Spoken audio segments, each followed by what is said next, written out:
although it's a little bit sunny this afternoon, the weather has taken a turn. Yesterday I was under the canopy of the sky, but today I've actually got to come up underneath the veranda of our home. We ended up getting some of that rain that we were hoping for. And I'm sure that there are a lot of farmers and small crop growers that are really pleased about that. We can do with a little more. We hope that it keeps rolling in, keeps coming. In fact, as I look out to the southwest, it looks like we are going to get another band of rain cloud come through, which will be really encouraging. A little bit more moisture won't go astray at all. Today, you might notice that I'm wearing a rather colourful t-shirt. It's the Sanitarium Weet-Bix triathlon t-shirt that a lot of the volunteers, or the help team as they were known as, received. In February this year in Gisborne, they had the Sanitarium Weet-Bix triathlon, and I had the privilege to go and help out some of the other volunteers in organising that event and helping that event run quite smoothly. And it was another good day. We've been known to have some pretty good days, fine days, warm days here in Gisborne for that triathlon. The reason I'm talking about it is because something that I seem to have missed whilst we've been doing this series. Now, we've been talking about and probably directing most of the conversation towards the adults that are suffering from dysfunction and mental illness at this particular time. During the crisis, it's been exacerbated somewhat, but of course it happens all the time outside of either end of this crisis. But perhaps a group of people that we haven't talked about, that we should talk about, are the kids amongst us, the young ones, the little ones. Now, just as we have been feeling out of sorts because we've experienced this rather unusual, alien situation that we're all going through, the kids have been experiencing it as well. They've been going through it with us, and now they've had to learn a whole new different dimension that they've ever had to experience before in terms of the online learning. And yes, I know some students have been doing online learning for a while, but now a lot of them have to do it. Kids that have had no experience with that at all. And this is just one of the aspects that they have to deal with, which is quite different to their normal way of living. And of course, they have had the wonderful benefit and advantage of being with their parents more often, and the ones that they love within their family groups a lot more than they ever had for quite a while, and that's got to be a good thing. But they're also exposed to the details of the coronavirus. They hear and see what we hear and see, what we listen to, and what we talk about amongst each other. And of course, that's got to have some kind of impact on them. And we can't just ignore that. We need to intentionally speak into their lives, talk to them about how we cope emotionally, how we cope spiritually, how we cope physically. Yeah, plenty of hugs to go around for the kids. Please share them around and be really generous with them. There's a saying that goes something like this: train up a child in the way that they should go, and when they are older, they will not soon depart from it.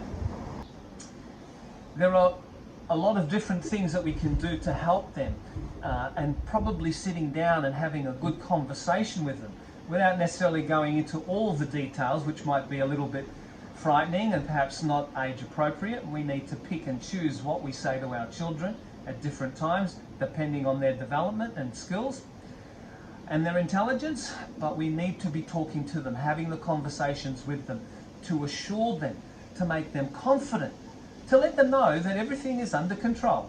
Your parents are still here. Your adult people are still here. They're going to be looking after you, making sure that everything's okay. It's nice to have a nice house. It's good to have clothes and food on the table, and these kind of things will keep going. And that, as you continue to speak positively into their lives, they will become encouraged and ensured.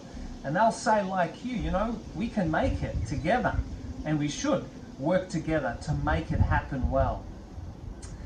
So let's keep talking to our kids. Let's not ignore that they will also be experiencing what we have experienced. In fact, those children of people that suffer from mental illness need the additional help, and because they can actually learn to copy behaviours from the adults. They can be subject to predisposition to suffer from mental illness. So the coping mechanisms and the methodologies that we can put in place to help support them now.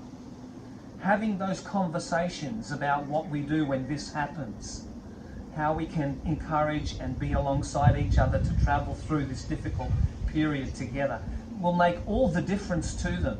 And it's good that we do it intentionally now and help them become resilient people, so that when they're adults, they're far more resilient to the knocks and scrapes that life hands out, so that they can cope, they can be functional, productive adults and be able to deal with life's ups and downs, its ebbs and flows, and be realistic about the expectations that they can have.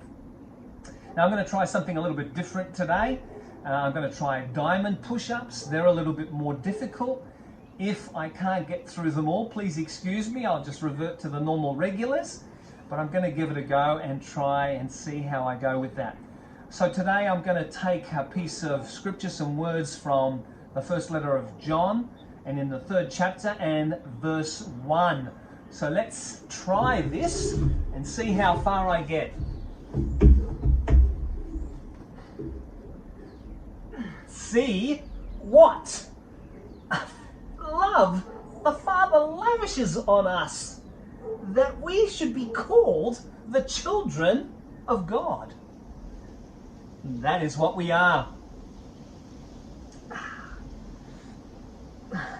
The world does not know us because it doesn't know Him.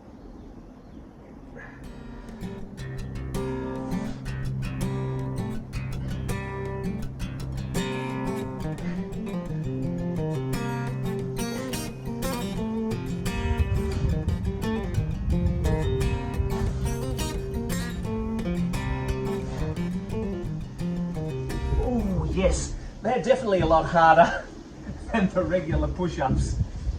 Yeah, that was a strain. Something that you don't know is that I tried this before and had to do all it over again because I didn't hit the video record button.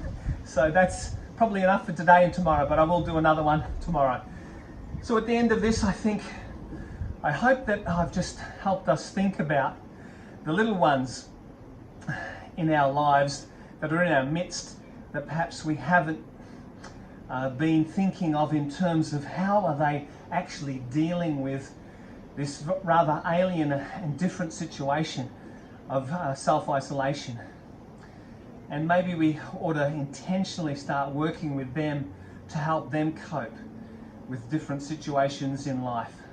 We want them to grow up to be a generation of resilient people that can function well under all kinds of experiences, that will know how to use good coping mechanisms to deal with trouble and difficulties. Anyway, I'm going to leave it there today. I'm looking forward to being with you again tomorrow. Keep in mind our kids, and hopefully we can get through this unscathed. Bye.